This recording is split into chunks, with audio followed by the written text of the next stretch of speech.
There was a plan by Raila Odinga known as "What if Kalonzo Musyoka do not support me?" That plan was developed from "What if Oka do not support me?" As we get towards general election, I think it is high time that Raila will make this decision, that you either go with Kalonzo Musyoka or you go without Kalonzo Musyoka. It seems their choices. Because even after Kalonzo coming out publicly to say Raila Tosha, it seems he's still a hardliner. And on 1st April, there is a coalition agreement that was submitted at the Registrar of Political Parties. But that agreement has been bringing some push and pull between the three-legged structure of ODM, Wiper, and Jubilee, and other affiliate parties that are also part of Azimio la Umoja. And today, we are treated to another drama. Over the weekend, Kalonzo Musyoka went with Raila in, I think, somewhere in Kitui, in Mwingi. And he mentioned that he was ready to take up any position in the Azimio la Umoja structure, so long as Raila Odinga wins the presidency. 2 days later, he has reverted back and is now saying that the document, the power agreement that was shared with the Register of Political Parties needs to be withdrawn, and not even needs to be withdrawn. He's actually saying that registration of Azimio la Umoja One Kenya party needs to be stopped until some three issues are addressed. Now, before I mention for you those three issues, because I want us to be very fair to both sides, I have I've received this media invite and just been shared with me by a gentleman. Now, you are hereby invited to a breakfast meeting by the Secretary Generals of Azimio la Umoja One Kenya Party, Coalition Party. This meeting will be held on 12th at Serena Hotel starting at 7:30 a.m. You're requested to confirm attendance, which will be strictly for party secretary generals. You are further informed that at the meeting, there will be signing of one mandatory coalition documents yet to be signed, the Coalition Code of Conduct, which SGs will sign on behalf of their respective parties.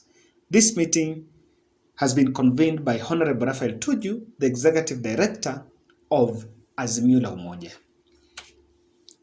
So this is what we've captured. And of course, I'm reading this to show you that the process of registration is still going on. Yesterday, on Sunday, there was a meeting at Francis Atwoli's home in Kajiado.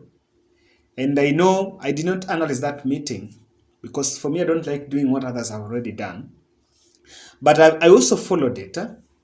And if you look at the people who attended it, that was Tuju, Orengo, Raila, Peter Kenneth, David Murade, Anangwe, Wangwe, I think. There was just that there, and Fred Gumo. Now, if you look at the composition there, there was no one that was allied towards Kalonzo Musyoka. So it was more of inner Raila, people that really are behind Raila Odinga. And of course, it raised speculations that something was cooking on. And I want to think that this is now what is happening. Kalonzo Musyoka is saying that the document that was submitted at the Register of Political Parties, it was submitted on 1st. Then I think, and I want to agree with him, I think after Mutua and the team now brought the issues, the document was withdrawn, it was altered, then resubmitted. And so that's what Kalonzo Musyoka is protesting. Now, there are three clauses there. I want someone to get an understanding. There's one clause that was saying that it was increasing the members of Coalition Council from 7 to 11. If you remember the press briefing by Alfred Mutua once mentioned that they were not comfortable by the fact that they were not included in even appointing or even selecting Raila Odinga as running mate. Number two was the number of caucuses in the Azimio la Umoja. Remember, Kalonzo insisted on the three-legged tool. But after those affiliate parties, DAPK, Muungano Party, NAK, and Maendeleo Chapchap, and the other parties protested, they were allowed to form the third leg of the stool. So the caucuses were increased to 4. Then, remember that council, the number that the council that has been reduced from 7 to 11, this is the team that is supposed to select the running mate. Now, that letter so far was signed by the Secretary General of Wiper and I think UDM, the Cyrus Jirongo's party. But KANU and David Ochieng's party from Ugenya, is it the Party for Growth and Development, if I'm not wrong, has not signed. So far in Oka, those are the two parties that have signed it. Now, what that is saying, it's actually putting Azimio in push and pull. Then, my question is this. It is really important that the unity in Azimio is brought together. But you cannot underestimate these demands. And again, of more importance, the clarion call for all this team is to make Raila Odinga the president.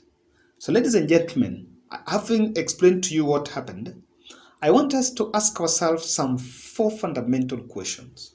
And I think these questions will help us get a perspective and make an informed decision on really what is happening in Azimio la Umoja. Kindly, if you're watching this video and you have not yet subscribed, take a second and subscribe.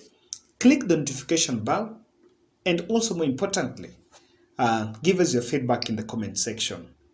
Very one question. Do you think Raila can mount a successful presidential bid minus Kalonzo Musyoka? That's the question. Now, these are the questions I want us to ask ourselves.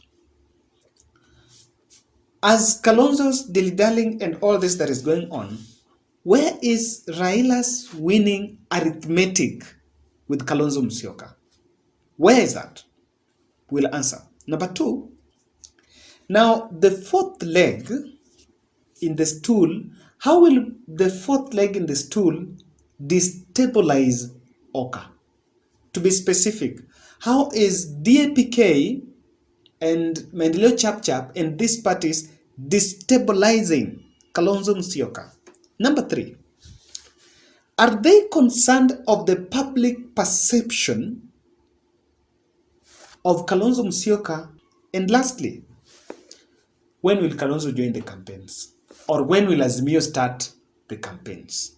Those are 4 questions that will help us understand and make an informed decision. Let us start with, where is Raila's winning arithmetic? Kalonzo is insisting that he must be the running mate. And I think I analyzed here that you people, Kalonzo had already announced himself as Raila Odinga's running mate in SKM Center in Karen.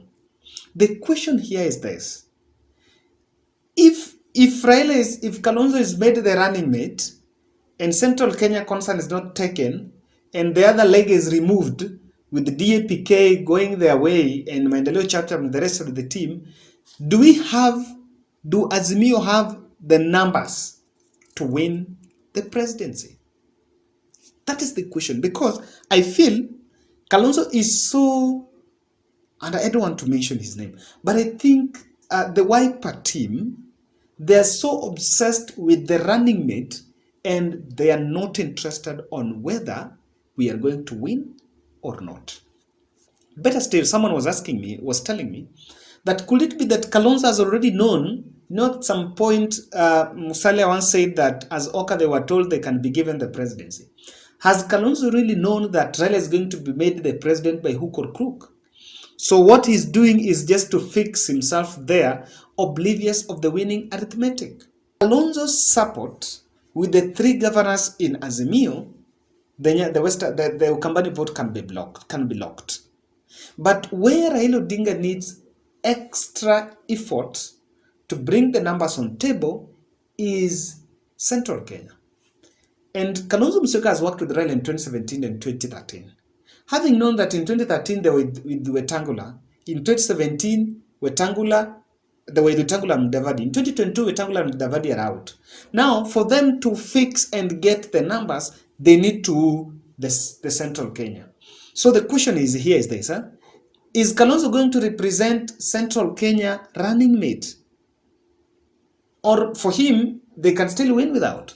That is number one. Number two, how is DAPK and... Okay, let's not even talk about DAPK. Let's talk about Maendeleo Chap Chap and Charity Ngilu's party. I find this party zoning thing he's pushing, that is what he's talking about, very selfish. The reason is this. In 2017, Kalonzo Musyoka was in NASA, Wiper Party was in NASA, and it faced off with Maendeleo Chap Chap, which was supporting Jubilee in Machakos. So when it was NASA, why didn't he really make it that he still had a competition with these fellas? Actually, Charity Ngilu vied with NAK in Kitui. She won. Maendeleo Chap Chap won. So why is it that because it is an Azimio, he's taking this opportunity to keep himself and try to outsmart the other fellas? And again, if the problem is the party zoning, where's the interest of the people? Why don't he just leave the people to choose between the people they want? In fact, I don't even see Maendeleo Chap Chap having a strong candidate. The only strong candidate that I see in Ukambani is Charity Ngilu, and perhaps by Kivutha Kibwana, if the track record as governor can propel him back to the Senate. I find it, at least, I want to debunk that these other three governors cannot destabilize Kalonzo. Number four, what is the public perception? Because the other day you were like, I can take everything. The other time I will be the running mate. The running mate is obvious. Now I want us to choose the running mate. Don't you see, don't even his handlers see that he's a man that has been reduced to, I don't know, I have lacked the word. Because he's not very, lack of that stand is actually going to reduce even the confidence that voters will have in him. Because this is the truth, you need someone who is steadfast. You make your decision and you move with it. I want to remind Kalonzo something. President Uhuru Kenyatta and Raila Odinga really braved through the handshake, while the handshake was the most attacked political agreement in this country. There have been many agreements, but handshake was the most attacked. At one point, President was even leaving Raila. At what point, Raila was even now going back to the opposition politics. But they stood together. And that is why Raila Odinga is a presidential candidate today. If Raila would have walked out of that handshake, he wouldn't have been even vying. Sometimes you need to withstand the current. Does he think that the public's perception is going to work on him?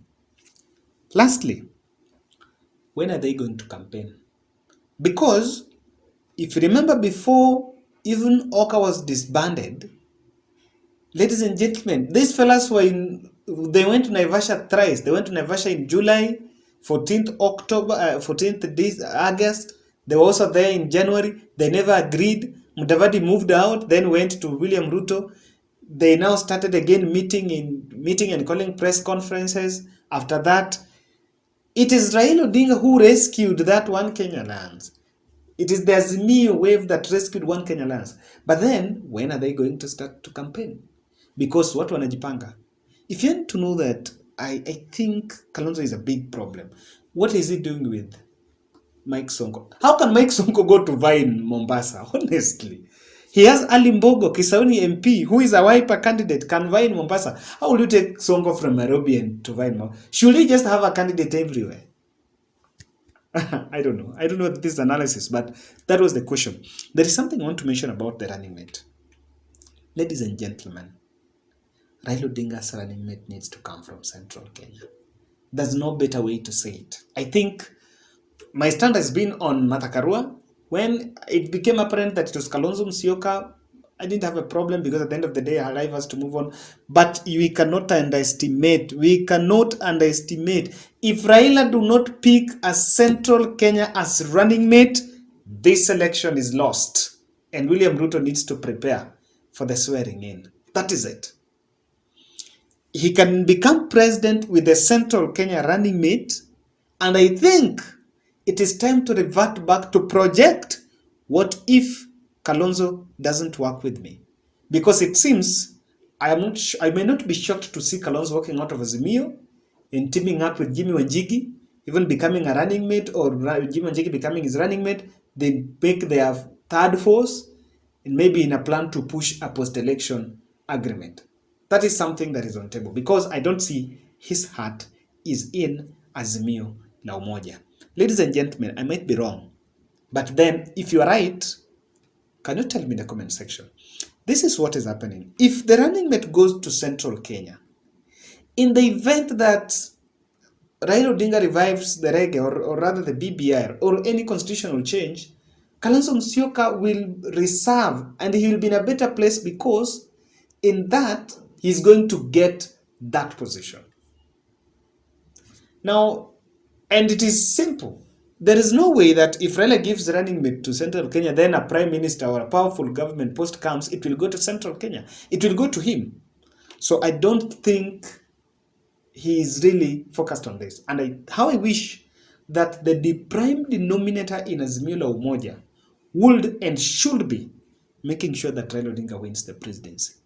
Otherwise, we are still going to see the dancing. Let's wait for that press briefing and see how it turns out.